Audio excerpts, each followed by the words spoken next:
Τον Οκτώβριο του 1963 είχε απονεμηθεί για πρώτη φορά σε Έλληνα δημιουργό, στο Γιώργο Σεφέρη, το βραβείο Νομπέλ.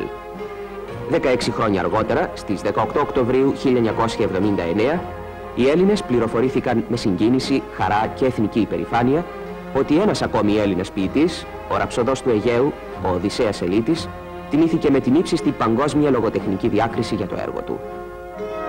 Ήθελα να ευχαριστήσω τους εκπροσώπους του τύπου, καθώς και αυτούς που χειρίζονται τα τηλεοπτικά μέσα, για την πολύ μεγάλη, δυσανάλογα μεγάλη θα έλεγα, προβολή που θέλησαν να μου κάνουν. Και ας με συγχωρούν εάν εχθές πάνω στον εκκρεβισμό μου δεν ήμουν πάντοτε άψογος. Επίσης, ήθελα μέσω αυτών, επειδή δεν έχω άλλο τρόπο, να εκφράσω τις ευχαριστίες μου σε όλο τον ελληνικό λαό, αρκινώντας από τον πρόεδρο της Δημοκρατίας, τον Πρωθυπουργό, τους αρχηγούς των κομμάτων, τη Βουλή, έως τον τελευταίο Έλληνα, για την μεγάλη και θερμή υποδοχή που έκαναν στο γεγονός αυτό, που με έχει συγκινήσει βαθύτατα. Ένα άλλο πράγμα που ήθελα να πω είναι ότι πριν αρχίσουμε ήθελα να σταθώ στη μνήμη του Γιώργου Σεφέρη, που είναι ο πρώτος που ετοίμησε την Ελλάδα με το βραβείο Νόμπελ. Ο Οδυσσέας Ελίτης ερμήνευσε εξάλλου με τις ακόλουθες φράσεις την απόφαση της Σουηδικής Ακαδημίας να του απονείμει το φετινό βραβείο Νομπέλ για τη λογοτεχνία. Πιστεύω ότι με την εφετινή απόφασή της, η Σουηδική Ακαδημία θέλησε να τιμήσει στο πρόσωπό μου την ελληνική ποίηση στο σύνολό της και να επισύρει την προσοχή της παγκόσμιας κοινής γνώμης σε μια παράδοση που από την εποχή του Ομήρου ως σήμερα συνεχίζεται αδιάπτωτη μέσα στους κόλπους του δυτικού μας πολιτισμού. Και ο Οδυσσέας Ελίτης κατέληξε ως εξής. Ευχαριστώ τη Σουηδική Ακαδημία και για λογαριασμό μου και για λογαριασμό της χώρας μου και σαν ποιητής και σαν Έλληνας. Βρίσκεται σε πολύ υψηλό επίπεδο και ασφαλώς και άλλοι θα μπορούσαν να είναι στη θέση. Ο Ελίτης, που γεννήθηκε στο Ηράκλειο της Κρήτης το 1911 από μυτιληνούς γονείς, κατοικεί σε ένα μικρό διαμέρισμα σε κεντρική συνοικία της Αθήνας. Όπως ήταν φυσικό, η είδηση για την παγκόσμια αναγνώριση του έργου του ανατάραξε την ήρεμη ζωή του ποιητή, χωρίς όμως να αλλάξει ούτε τις συνήθειες, ούτε την καθημερινή αυτοσυγκέντρωση πάνω στα λογοτεχνικά του κείμενα.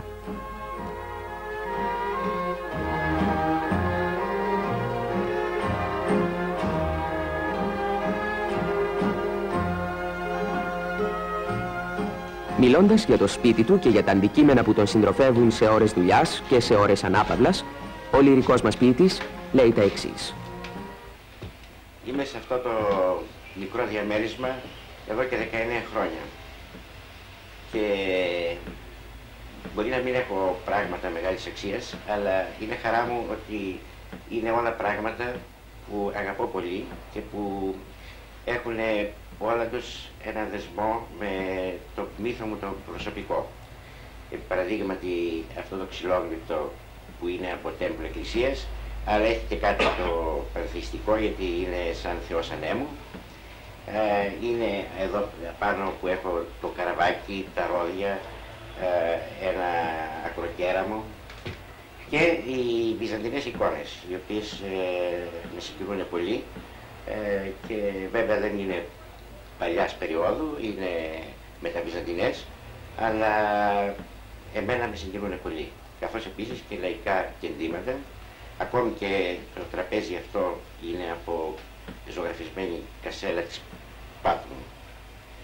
Επίσης υπάρχει ο Θεόφιλος, που εγώ έχω ασχοληθεί πολύ, έχω γράψει, είναι και με συνδέει η κοινή καταγωγή εκείνη από τη Μυτιλήνη και είχα την τύχη από τον Τεριάδη να το πάρω ως δώρο.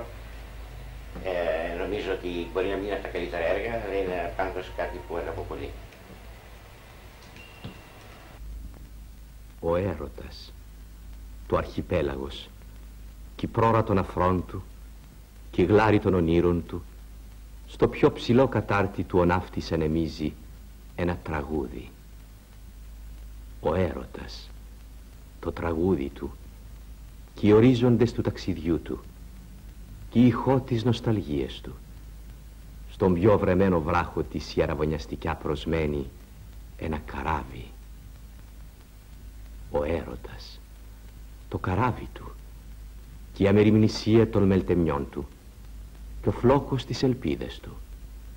Στον πιο ελαφρό κυματισμό του ένα νησί λυκνίζει, τον ερχομό.